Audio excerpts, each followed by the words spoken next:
if we were to study governments like Hamas, or I suppose if you close your eyes and think of our world in general here, um, does the insanity that happened right now in the Middle East all lead to the fact that instead of practically every country just going around like they always do with diplomats and naively trying to patch things up with diplomatic policies, when things go to crap, maybe the way we as a human species need to go is to revamp the very way we perceive just our consciousness. Okay, and let me go a little bit deeper down the rabbit hole here.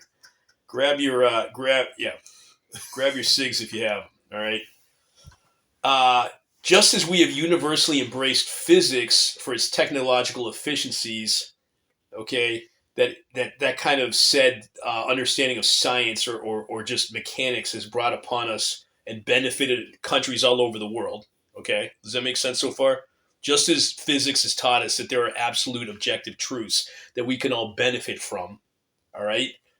So likewise, maybe the secret here is trying to study or put some time and see if there's any truth to irrefutable spiritual laws and mechanics that may exist that may govern human consciousness that may affect the health and wellness of any human being at any moment in time. Spiritual what? Of Mechanics. mechanics? Now let me elaborate on that idea. Spiritual of mechanics with established science does not compute. Let me elaborate here. Take the red pill for a second.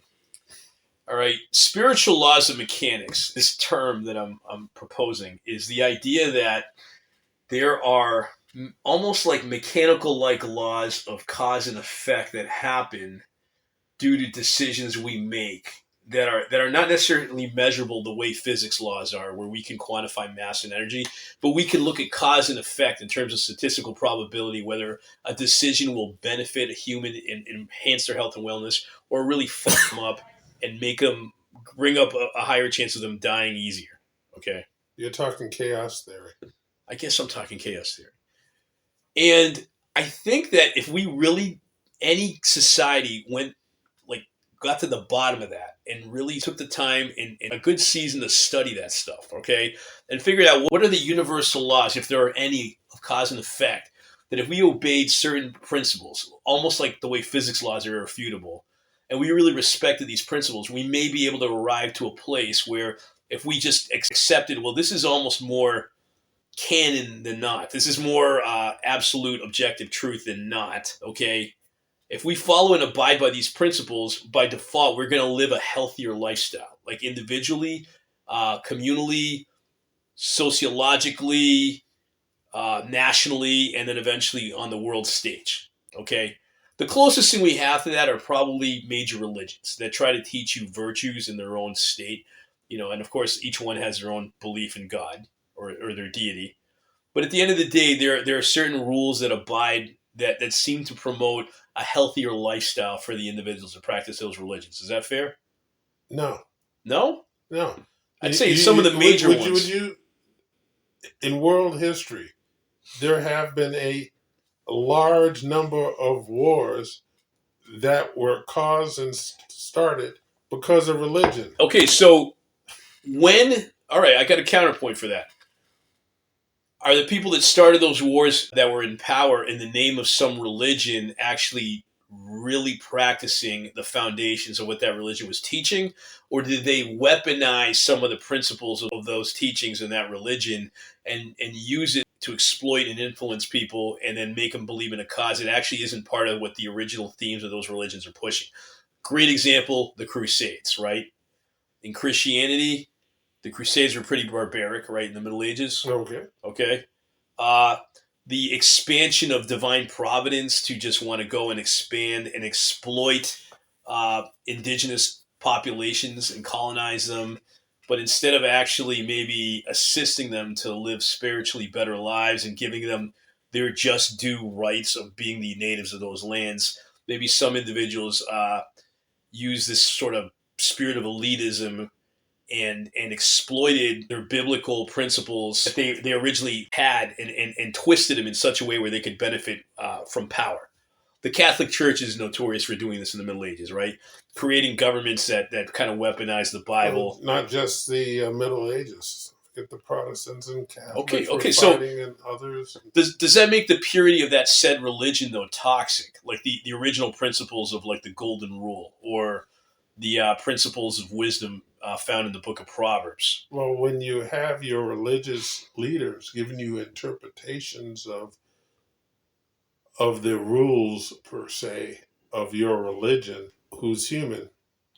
Could it be though that the real secret is everybody is given the individual responsibility, just as they are with their own personal health, to have a checks and balance system, so that anybody that's feeding you an idea, all right, it's still up to you to ascertain and trying to find the ultimate truth behind it, and No, that requires some discipline, just no, like exercise. no. What you have is you have wolves and you have sheep. Right. There are a lot of people who will just follow. They will blindly follow uh, what they're told to do. But the laws of mechanics doesn't care whether you do that or not. There's still cause and effect, and this is actually just reinforces my point. All right, there are metaphysical laws of cause and effect of mechanics that if we ignore them, this will always be a pattern. You will either end up as a victim to the circumstances, or you may be able to rise above the ashes no matter where you're at, which we have seen as evidence in almost any society where certain people have risen above the ashes because they seem to have a certain virtue inside of them. Give me the last society, or give me an example. Ironically, I was thinking Oprah. I don't know why Oprah, but according to the legends that Oprah was like born poor or whatever, I don't think she was, but according to the little kids' storybooks, she was born in poverty. She rose her way up the ranks, eventually got her own talk show and became a billionaire. I don't know enough of the story. That's a terrible example because I don't really like Oprah, but Well, no, I thought you were talking about how I'm people talking about the metaphysics of the human condition. that Anybody being able to rise like above the ashes, no matter who they are.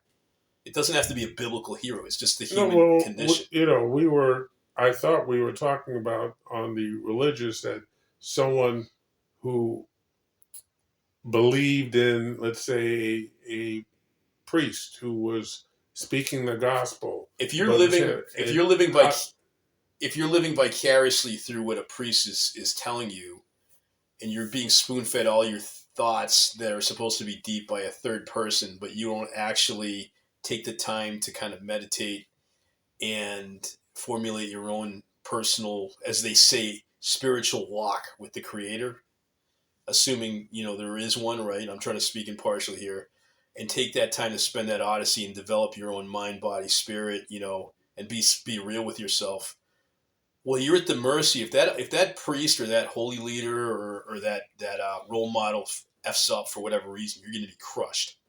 It seems that is actually one of the principles found, ironically, in the Ten Commandments. Don't have any other gods before the God, right? If you have a person that you're worshiping almost in the sense of like as an idol, a proverbial idol, maybe you're not like bowing down and worshiping him, but like you're living vicariously through that person's every word they say. You're resting on everything that they're saying, and you're putting them above what seems to be nature's push of innate responsibility that you should have as a human being to get closer to the ultimate objective truth. And when I say nature, I'm not necessarily comparing it to the God. I'm just saying like the laws of mechanics, right? You may be in danger of falling under a cult leader, or if that person falls, you're hopelessly lost. And so there is a drawback to living vicariously through heroes and role models too much. I mean, we should have them, but we shouldn't be living in a way where we are hanging every word that these people in power are saying and putting that authority over like some bigger divine authority that's teaching objective truth. Great case study. I hate to bring it up, but the unfortunate people in any country who live under a government that they might have voted into power, but they didn't do their due research, hung on to every word that governmental figure or party or system had, and as a result are now reaping the consequences due to those people being elected into power and just assuming, well, they'll take care of everything. It's not our responsibility to do any critical thinking ourselves. anyone you had in mind? Well, I don't want to mention it to piss No, you off, but no. Mention it, please. I'm sorry. What? I'm sorry. Harris. No, not her. That's too easy. People are following Harris. No, they're not. That's why I was like, no, that's not. That's People. people voted. Okay, I don't want to go there because I don't want to No, piss off. you brought it because Okay, you made the if statement. if I assume that, let's not even throw good old Joe Biden in here. Come on, that's too. What? If I assume that any governmental figure, and okay, let me spin it the other way to be fair here, and I assume Trump is my Lord and Savior, and he can save America and restore balance back. With I've heard that from some MAGA people. Right? I know you have. I've heard it Okay. too from some evangelicals, even. Yes. And I would say they're dangerously in the red zone of actually disobeying. I think it's the second command, which is putting an idol above the wisdom and the spirit and the relations of the creator. You know, not to sound like Tucker Carlson or Steve Turley, but I think, yeah, that's a good way to just say, check yourself. You're putting this guy in a pedestal. He's still a human. He's still going to F up. Maybe he will do some effective functional reforms for the United States. But if you're thinking he's the cause of your salvation, hence there's an issue. So all I'm saying, let me go back to what the freak I was saying here, but I think I'm onto something. All right. Any government that actually wants to show some sort of transparency in terms of wanting to show their well-being, like to show that they have their best interests for the well-being of their citizens, I would say it would behoove them to push or take some sort of money and set up a program to really seriously investigate and set up a system that studies these metaphysical laws of mechanics to a bigger degree so that you can prevent shit from happening in the first place. If you develop a set of social mores and a system of values in your society that trains people so well that they become self-aware of catching themselves before idiosyncrasies kick in, um, they're less likely to make mistakes. Even if they are slightly justified feeling some sort of systematic injustice, maybe they're less likely to commit a crime. Because it's like their own conscience is there just going, don't do that, right?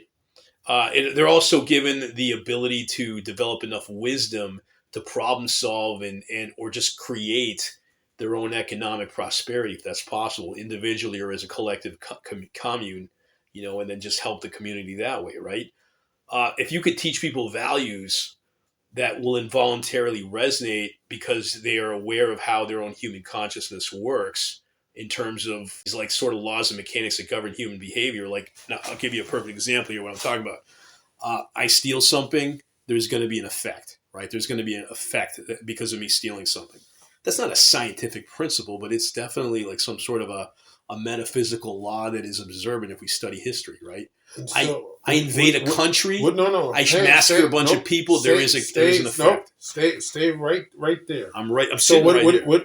what are you feeling when you steal something?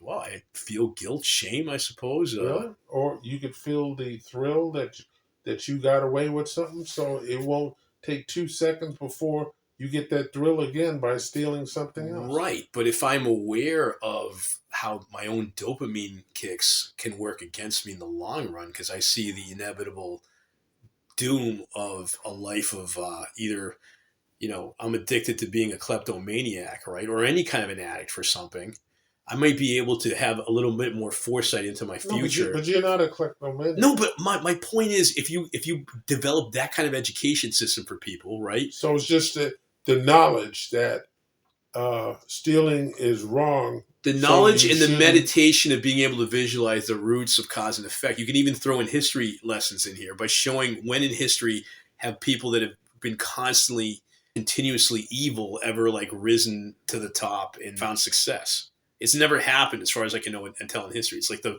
bittersweet problem of the human condition, right? Like there's not a single soul in history that like conquered the world and stayed there indefinitely for hundreds of years. Like they're like conquered the world and exploited it. I mean, like in a tyrannical way. There's clearly some sort of mechanism that governs reality besides the laws of physics that is so important to how human civilization stays healthy. but I don't think of a single government that really seems to like abide by those principles. The closest we have is maybe the common law that the United States Constitution has that is based on the Bible and like the Ten Commandments. And I'm sure other governments might have some sort of like system of values that are likewise, based on like basic fundamental laws of decency. But I don't think anybody's really studied it as a science. You see what I'm saying? Like to the best of their abilities to really make this almost irrefutable. But if they could really drive that home to their populations, perhaps we would see a different world where there'd be less happening as frequently because we wouldn't need as many diplomats. People would be self-aware enough to kind of quench out the fires of crime or whatever transgressions they feel itching to want to do before it becomes a shit like we just saw here in Palestine. Maybe I'm just being over dramatic, What's your thoughts on this? I don't think you're over dramatic, but I think that you're too far out there. Humans are humans. There are those that will do anything for power. There are sheep out there that will follow anybody with little pizzazz to tell them what to do, what to put on, what not to. If I wanted to be in power, keep going, sir. Examples that we saw, Catholic Church and the priests that were diddling altar boys. Okay. If I wanted to be in power, then the current system is the perfect way for me to just stay in power. I exploit these so-called sheep. Yep. The people that are more simple than I can take advantage of them. If that's the case, though, we as the underdog shouldn't feel bad due to the inevitable laws of cause and effect. If we're not willing to put ourselves in a pedestal of potentiality that we ourselves have, and somebody mightier than us is going to exploit us, would it be fair to say it's kind of our responsibility to be aware enough about how these mechanisms of consciousness work? If nobody else is teach us, well, I guess we should teach ourselves. But wouldn't it show a government being a true government that serves its people to actually educate individuals so they have access to this kind of wisdom, maybe? And so, what the government is supposed to come up with this lesson, and how are the people supposed to get it? Is it going to be government programs? Go back to education. A requirement? Well, if it's really going to help your health and wellness, who want to disband the Department of Education? Well, if they're giving you functional education that improves your cognitive thinking, your critical thinking skills, your problem-solving skills, finds you an ideology that somehow, if you keep practicing, will involuntarily keep you in a perpetual state of joy, peace, maybe emotional resilience, wisdom, dare I say it, and keep you in a way where you have a better chance of becoming prosperous, so you're less likely to find yourself getting into crime. Wouldn't I want that for my population? If I really want to serve my population, if I happen to be a king or a president or something? That's a lofty and nice thought, but that's not reality. I know it's not reality because people don't actually. The United States. People don't actually are even aware it's possible. Our democracy, right? You realize what I'm saying? Your voters can't handle the truth. They don't want to hear the truth.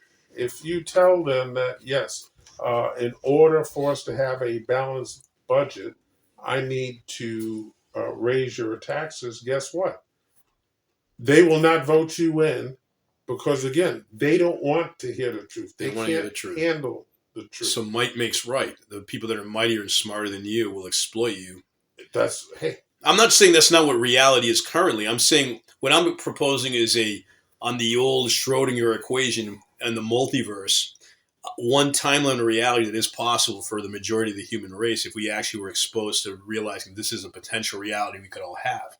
Then honestly, it sounds like a hell of a lot better than the current one we have, and all it takes is a little self-discipline and self-awareness that these are possible mechanisms that could guide our human consciousness individually and collectively to live a better life.